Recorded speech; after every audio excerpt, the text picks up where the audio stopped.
चलिए दोस्तों, बड़े दिनों बाद दिनेश लाल यादव जी का एक फिल्म रिलीज होने जा रहा है।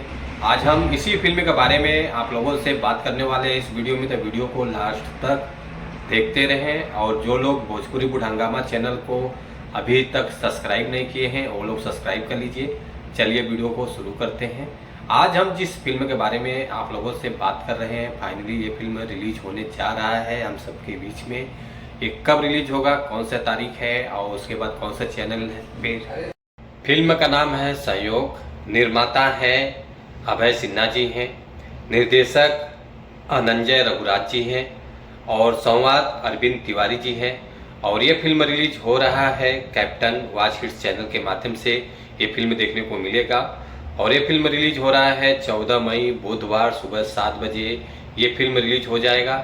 तो आप लोग इस फिल्म को जरूर देखिए, सपोर्ट कीजिए, क्योंकि फिल्म कहानी बहुत ज़बरदस्त है। इस फिल्म में दिनेश लाल यादव जी नज़र आने वाले हैं, आम्रपाली दुबे जी हैं और अन्य कलाकार हैं इस फिल्म में। तो आप लोग जरूर देखिएगा फिल्म को।